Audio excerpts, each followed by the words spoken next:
Good morning. This is your Kelso Report for Friday, November 11th, and I'm your host, Clark Kelso. Exculpatory clauses that purport to disclaim a business's or landlord's liability for injuries resulting from negligence are, as a general matter, usually unenforceable. The leading case in California, Tunkel v. Regents of University of California, held almost 50 years ago that exculpatory clauses affecting the public interest are invalid. More recent authority has held that, in particular, residential leases do affect the public interest. So it was rather surprising to see the decision yesterday in Lewis Operating Corporation v. Superior Court, where a split panel of the 4th District upheld an exculpatory clause in a residential lease for negligence in maintaining and operating a tenant-only exercise room. To reach this result, the majority distinguished between what it called basic or essential common areas, such as a parking area, lawns, walkways, or corridors, and what it described as amenities, which included an on-site health club or exercise facility. The plaintiff in this case was injured while running on a treadmill. The complaint alleged that an employee or agent of the landlord rolled a ball into or under the treadmill, causing it to flip upward and throw the plaintiff off the machine. The defendant made a motion for summary judgment, citing an exculpatory clause in the lease that applied to the apartment complex's health and recreation facilities. The majority's decision approving the summary judgment is perhaps not as far off as you might initially think, because there is a line of cases clearly holding that exculpatory clauses, releases, and waivers can be enforced in a recreational and sports context. As noted by one court in 2008, quote, recreational activities such as snow skiing or parachute jumping are not essential services or necessities affecting the public within the meaning of Tunkel, close quote.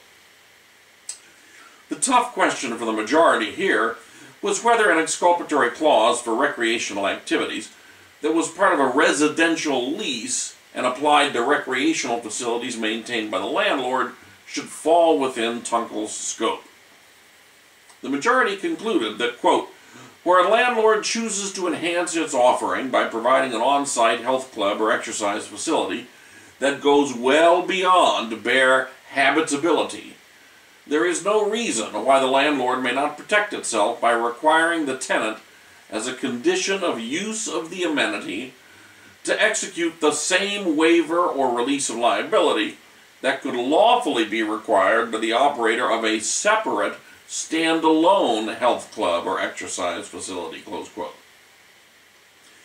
The dissent in this case reasoned that, entirely apart from Tunkel, the exculpatory clause was unenforceable because it was contrary to the plain language of Section 1953 of the Civil Code, which states that, quote, any provision of a lease or rental agreement of a dwelling by which the lessee agrees to modify or waive his right to have the landlord exercise a duty of care to prevent personal injury shall be void as contrary to public policy, close quote. For the dissent, the phrase any provision meant exactly what it said, and foreclosed the majority's attempt to excise the recreational facilities from the rest of the lease. As the dissent noted, quote, the majority reads into the statute an exemption for a landlord's maintenance of amenities or other non-core functions that is simply not present in the language of the statute, close quote. My guess is that the California Supreme Court will take this case up and very likely reverse. The majority concludes that there should be no difference between a standalone recreational facility and a recreational facility operated by a landlord and made available to lessees. But the clear difference is that Section 1953 of the Civil Code expressly limits exculpatory clauses in residential leases. So the two types of recreational offerings really shouldn't be equated with each other when it comes to the enforceability of exculpatory clauses. So I think we'll have to stay tuned here for further developments in this case. And now to our one-liners. First, the California Supreme Court issued a death penalty decision in People v. Mendoza, where the court affirmed the death sentence for Ronald Bruce Mendoza, who was convicted of first-degree murder with special circumstances, that he intentionally killed a police officer. He committed murder for the purpose of avoiding a lawful arrest, and he intentionally killed the victim by means of lying in wait. The defendant's primary grounds for appeal related to alleged insufficiency of the evidence supporting the murder, the special circumstances, and the lying in wait finding. The court easily rejected these arguments, finding that there was sufficient evidence. The court also rejected a couple of evidentiary objections, as well as the standard constitutional challenges to California's death penalty statute. Next, in the area of evidence law, in People v. Hernandez, the Second District held that the trial court properly admitted evidence of uncharged sexual offenses in a case where the defendant was charged and ultimately convicted of one count of continuous sexual abuse of a child under the age of 14 years.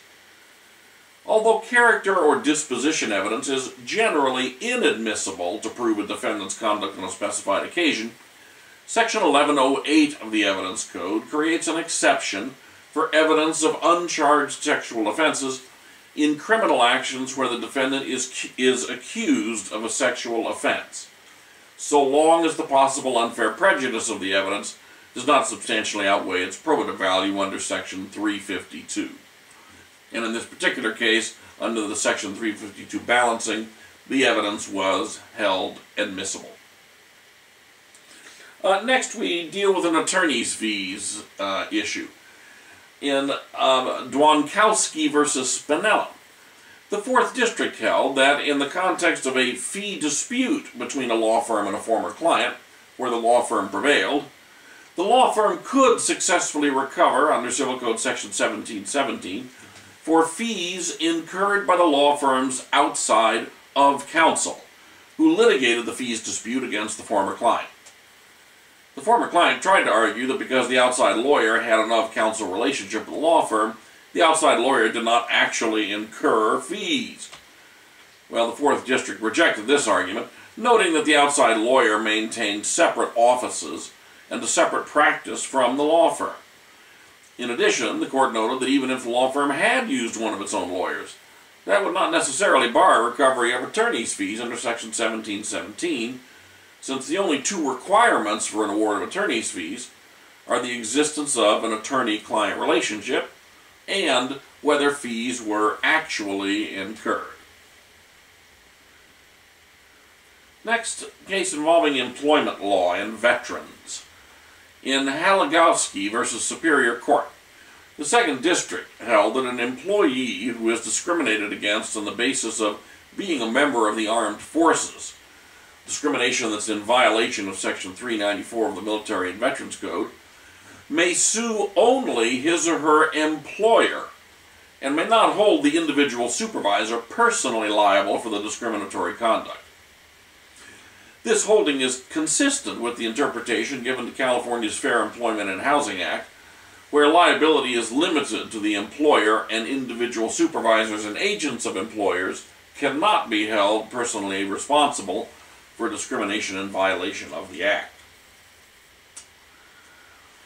Finally, we have an open meetings ruling in Californians Aware versus Joint Labor Management Benefits Committee, where the Second District held that a Joint Labor Management Benefits Committee, which was formed as part of the collective bargaining agreement between the Los Angeles Community College District and 6 of the district's bargaining units, was not subject to the Brown Act's open meetings requirements. Consistent with the bargaining agreement, the district had adopted a board rule, providing that the district would convene the joint committee. The plaintiff filed suit to compel the joint committee to comply with the Brown Act's open meetings requirements, arguing that the joint committee was a legislative body created by the district and therefore subject to open meetings laws. The Second District held, consistent with a formal Attorney General opinion issued in 2009, that the Joint Committee was created as part of, and for the purpose of furthering, the collective bargaining process under the Educational Employment Relations Act, the EERA, and was therefore exempt from the Brown Act pursuant to Section 3549.1 of the EERA. Anyone who has participated in labor management negotiations would agree that trying to hold such talks in public under an open meetings law would substantially interfere with the collective bargaining process. So the court held the Joint Committee was not subject to the open meetings laws. And that's it for today's Kelso Report. Have a great day in the law.